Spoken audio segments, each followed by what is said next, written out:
नमस्कार। हर राष्ट्र का सपना होता है कि हमारा देश हर क्षेत्र में प्रगति करे, जिससे कि हम आर्थिक और सामाजिक रूप से सशक्त बन सके। ऐसा ही संकल्प देश के माननीय प्रधानमंत्री जी ने लिया है कि सन 2047 तक भारत को विकसित राष्ट्र बनाना है। तो पंच प्रण के माध्यम से हम किस तरह से विकसित भारत की कल्पना कर सकते हैं, इसी विषय पर चर्चा करने के लिए हमारे साथ हैं महात्मा गांधी काशी विद्यापीठ मदन मोहन मालवीय हिंदी पत्रकारिता संस्थान के associate professor doctor Nagendra Kumar Singh. Singh साहब, आपका स्टूडियो में बहुत बहुत स्वागत है। नमस्कार सर। नमस्कार। भारत इस समय कहा जाए कि पंच प्रण के माध्यम से विकसित भारत की कल्पना कर रहा है और एक कहा जाए कि प्रतिज्ञा है कि सन 2047 तक हमको इस लक्ष्य को पाना है। तो डॉक्टर साहब, ये पंच प्रण है ही क्या और इसके माध्यम से हम विकसित भारत की कल्पना कैसे कर सकते हैं? सर, 15 अगस्त 2022 के माननीय प्रधानमंत्री श्री नरेंद्र मोदी जी ने एक कल्पना 25 वर्ष बाद जो हम 100 वर्ष अपना मनाएंगे, तो उस समय हमें एक विकसित भारत के रूप में उन्होंने पंच प्रण के 5 प्राण बताए, जिससे कि हम इस विकसित भारत के लक्ष्य को प्राप्त कर सकते हैं। जिसमें उन्होंने पहला यही कहा कि हमारा जो पहला प्रण है वो विकसित भारत का लक्ष्य होना चाहिए। दूसरा, उन्होंने कहा कि हमें जो है गुलामी की मानसिकता से दूर होना चाहिए। तीसरा, उन्होंने कहा हमें विरासत पर अपने गर्व करना चाहिए। चौथा, उन्होंने कहा कि हमें जो है नागरिक बोध का वो होना चाहिए और हमें दासता से मुक्ति की तरफ बढ़ना चाहिए। ऐसा उन्होंने 5 प्राण हमारे बीच रखा, जिसके माध्यम से एक विकसित भारत की जो रेखा खींचनी है उसमें करना है। तो जैसे विकसित भारत के लक्ष्य के लिए उन्होंने पहले रखा कि हमें अपनी इकोनॉमी को बढ़ाना होगा, अर्थव्यवस्था को विशेष रूप से बढ़ाना होगा। और इकोनॉमी तभी बढ़ेगी जब हमारी जीडीपी की 6 गुना।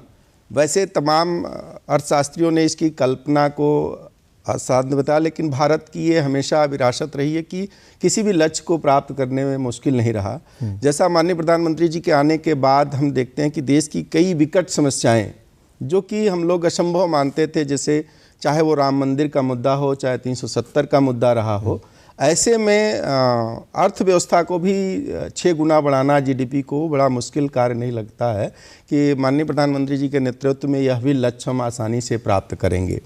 और सब लोग इस संकल्प के साथ चलें। हाँ, यदि हमारे पास ये हमेशा है कि हमें अपने विकसित भारत के रूप में देखना है, हम अपने आने वाले जनरेशन को कुछ दे के जाना है, ऐसा यदि सबके मन में भाव रहेगा तो निश्चित ही है कि हम उसको सहजता से प्राप्त करेंगे और इसके लेकर के हमें गर्व की महसूस होनी चाहिए। दूसरा, उन्होंने कहा कि जो दास्ता की गुलामी की जब बात आती है तो उसको जब हम देखते हैं कि हमें इससे बाहर निकलना चाहिए और कहीं भी उसका अंश न रह जाए। इसके लिए उन्होंने पहला प्रयास जो उन्होंने किया कि अपने जो राजपथ था उसके कर्तव्य पथ में बदलते हुए उन्होंने जो इस देश के महान नायक जिन्हें हम छोड़ चुके थे, उनकी भूमिका को नगण्य की देश के पहले प्रधानमंत्री के रूप में जिसे हमें जानना चाहिए था, उसे हम नहीं जानते। आज भी यदि युवा से पूछा जाए कि भारत के पहले प्रधानमंत्री कौन थे, पहला तिरंगा फहराने वाला कौन था, तो हमारे देश के लोग उसको नहीं समझते थे। लेकिन नेताजी सुभाष चंद्र बोस का उन्होंने उस कर्तव्य पथ के रूप में बदलकर उनकी प्रतिमा को लगा दे करके जो हमारी गुलामी की मानसिकता थी, इसके बाद उन्होंने यही नहीं, नेवी की झंडा को बदलना, जो अंग्रेजियत की खाका हमारे पास बढ़ी थी उसको लेकर के हमने तैयार किया, जिसका परिणाम हम इसको करते हैं। दूसरा है कि विरासत के रूप में तीसरे के जब हम देखते हैं कि हमें विरासत पर गर्व करना चाहिए। हम सभी जानते हैं कि जब राष्ट्रीय स्वतंत्रता आंदोलन जब हम लोग चला रहे थे तो उस समय एक भाषा हमारे की हिंदी भाषा होना चाहिए, उस पर हमें गर्व करना चाहिए था। लेकिन कालखंडों में अंग्रेज चले गए, लेकिन अंग्रेजियत हमने ओढ़े रखा और हमने एक भाषा इस देश को नहीं दे सका। देश में विश्व मंच पर सबसे पहले माननीय प्रधानमंत्री अटल बिहारी वाजपेयी ने हिंदी की संयुक्त राष्ट्र संघ में बात कही। इसके बाद प्रधानमंत्री नरेंद्र मोदी जी के देखें तो ऐसी कोई मंच नहीं है जहां पर उन्होंने अपने हिंदी को बढ़ावा नहीं दिया। हमारी जो भी विरासत रही है उसको लेकर के उसको एक तरह से कहा जाए कि हमारी संस्कृति में उसका बड़ा महत्व भी रहा है। बहुत, मतलब उसकी कल्पना नहीं की जा सकती जितना कि मोदी जी ने इसको बढ़ाया। इसी का जो प्रभाव था नेतृत्व देने की, तो हम फ्रांसिस्को जो मैक्सिको के राष्ट्रपति हैं, उन्होंने यहाँ तक सुझाव दिया कि विश्व में प्रधानमंत्री और पोप फ्रांसिस्को और संयुक्त राष्ट्र के महासचिव, इन तीनों का एक कमेटी गठित होनी चाहिए।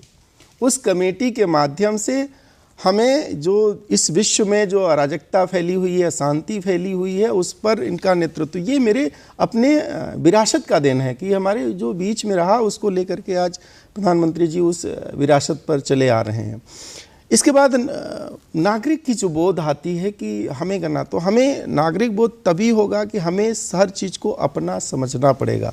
हम यदि अपना नहीं मानते हैं, उसको नहीं समझते हैं, तो वो जिससे हम टूट जाएंगे। इसमें हमें अपने भाव सद्भाव को बनाना पड़ेगा, उसको लेकर के हमें आगे बढ़ाना पड़ेगा।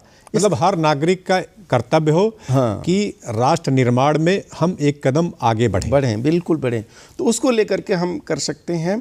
इसके बाद प्रत्येक नागरिकों के बीच में एक सद्भाव और दया का भाव होनी चाहिए। यदि जब तक हमारे अंदर सद्भाव नहीं होगा, दया का भाव नहीं होगा, तो उसको हम नहीं प्राप्त कर सकते हैं।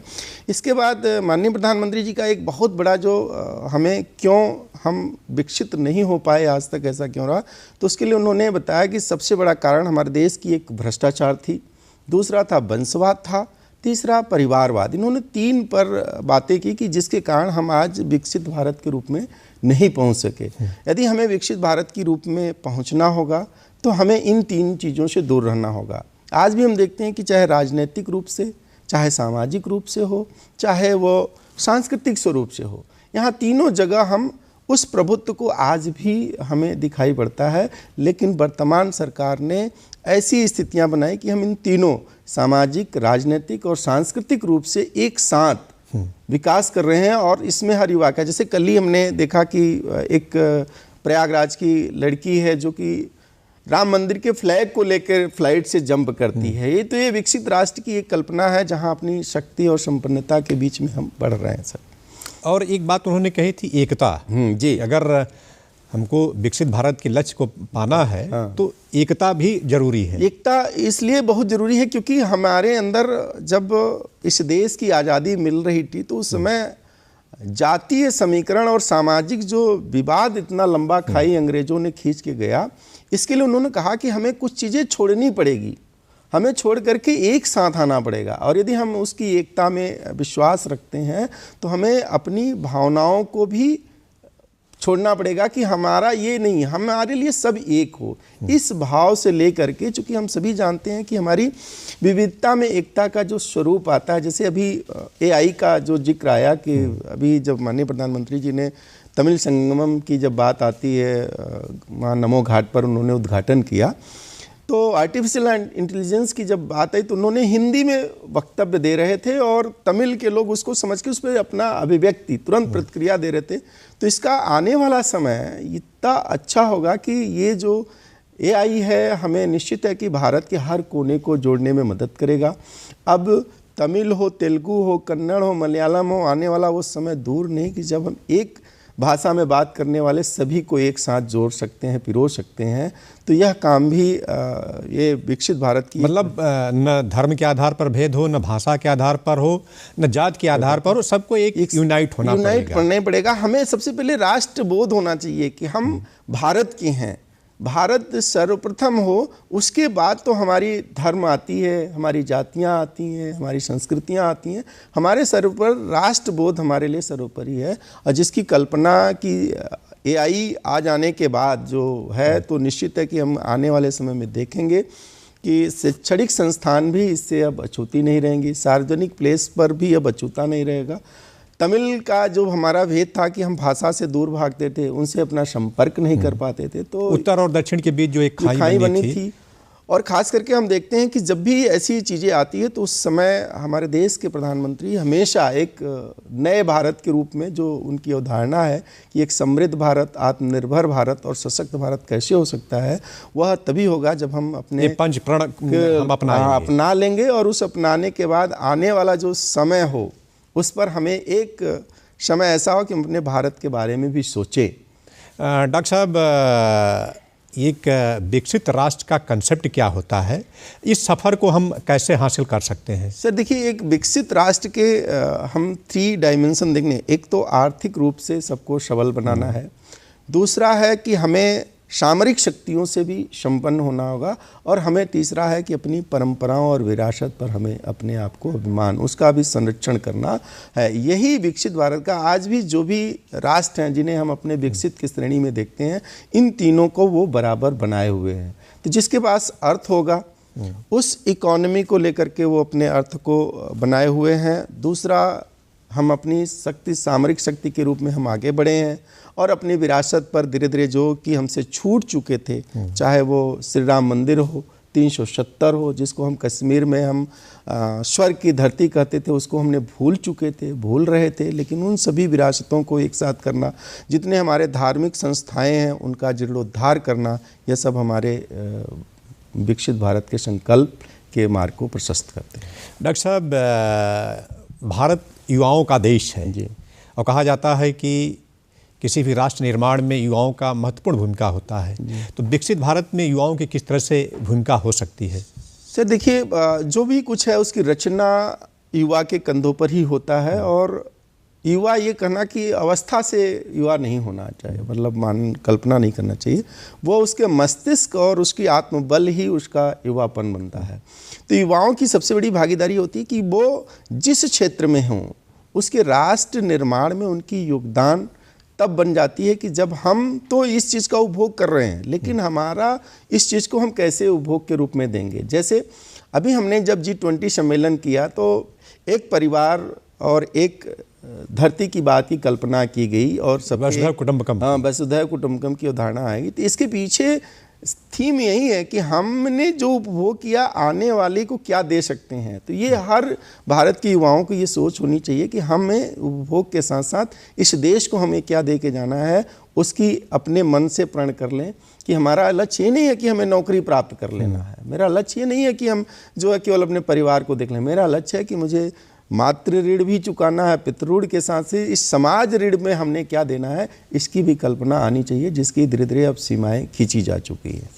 और जहाँ भी वो काम करें एक तरह से कहा जाए कि ईमानदारी से करें और एक उनके अंदर डिसिप्लिन का भाव भी हो। जी बिल्कुल, इसीलिए तो मैंने पहले ही बताया कि जो माननीय प्रधानमंत्री जी ने कहा था ना कि वंशवाद, परिवारवाद और भ्रष्टाचार ही हमारे इस विकसित मार्ग के लक्ष्य को रोका है।